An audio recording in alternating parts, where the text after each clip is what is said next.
સવારની કથામાં આપણે જોયું ભગવાનનું સ્વરૂપ, ભગવાનનું સામર્થ્ય અને ભગવાનનો સ્વભાવ. ભગવાનનું સ્વરૂપ કેવું છે? સચ્ચિદાનંદ રૂપાય. ભગવાનનું સામર્થ્ય કેવું છે? આખા જગતને જન્મ આપવો, આખા જગતને જીવાડવું અને આખા જગતને પાછું પોતામાં સમાવી લેવું. આ ભગવાનનું સામર્થ્ય છે. હવે આ શાહ પરિવારે વિચાર કર્યો મારે કથા કરવી, તો એમનેમ ન થઈ જાય ને, મહેનત કરવી પડે ને. 1 વર્ષથી તડામાર તૈયારી ચાલુ હતી ત્યારે થઈ. પણ ભગવાનને કાંઈ પણ કરવું હોય તો તૈયારી કરવી પડતી. કેવલ ને કેવલ ઈચ્છા કરે આખી જગત બની જાય ઓટોમેટિક. તો ભગવાનની ઈચ્છા શક્તિ કામ કરે, તમારે મારી ક્રિયા કરવી પડે, ક્રિયા શક્તિ કામ કરે.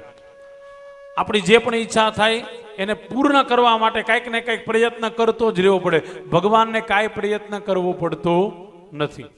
એટલે જગત બનાવ્યું ભગવાને, જગતમાં આપણને બધાને બનાવ્યા અને પછી આપણને બધાને પાછા પોતાનામાં ભેળવી રહી છે. એક જણે મને પ્રશ્ન કર્યો, મને કે શાસ્ત્રીજી ભગવાન જન્મ આપે ને પછી મારી કેમ નાખે છે? મેં કીધું મારે નહીં. સમજી લો, હાલો એક એક્ઝામ્પલ. મારે નહીં, આપણા ઘેરે દીકરા, એના ઘેરે દીકરા, એના ઘેરે દીકરા, એના ઘેરે દીકરા, એના ઘેરે, બોલતા જાઓ. તો પછી 2 BHK માં કેટલા ખામો? પછી યસ કયો, ભગવાન મારે છે, સારું છે કે નહીં? અને બીજું, ભગવાન મારતા નથી, એક નવી ચેતના આપે છે. હવે અહીંયા હતો, હવે અહીંયા જા, હવે અહીંયા છો, હવે ત્યાં જા, એક નવી ચેતના આપે છે. પણ ભગવાન એમ કહે છે ચોક્કસ, ઈશાવાસ્ય ઉપનિષદ કહે છે આ જન્મમાં ભગવાન એક મોકો આપે, કાંઈક સારા કામ કરી લે. સારા કામ કરીશ તો તારો ઓર સારી જગ્યાએ જન્મ થશે, અને સારી જગ્યાએ જન્મ થશે તો દુઃખ તારા જીવનમાં આવશે નહીં.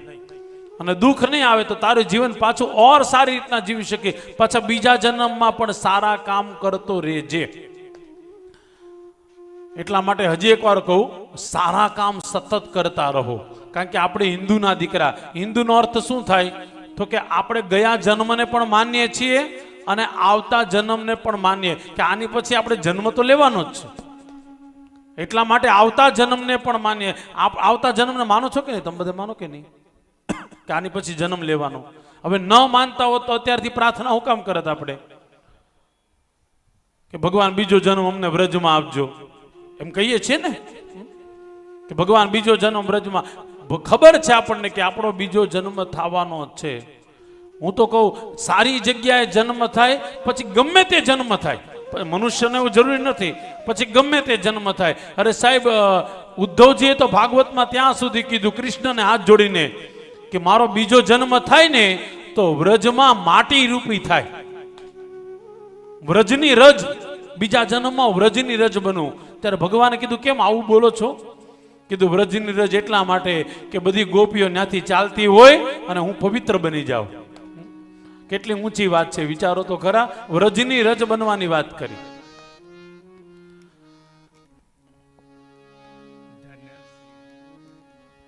ધન્ય શ્રી યમુના કૃપા કરી શ્રી ગોકુલ વ્રજ સુખયાપજો.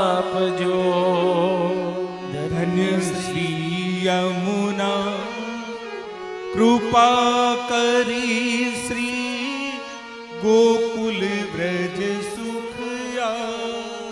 અને વ્રજની રજમાં અહર્નિશયમને સ્થિર કરીને સ્થાપજો.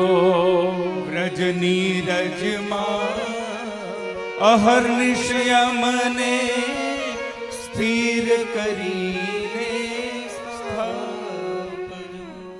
ભગવાનની પાસે માગવાનું. આ જન્મમાં ભગવાન બહુ સારા કામ કર્યા છે, એના ફળ સ્વરૂપે કાંઈ દેવું હોય તો એવી જગ્યાએ જન્મ દે, પછી તને જે મજા આવી દેજે, પણ એનાથી અમારું કાંઈક કલ્યાણ થાય.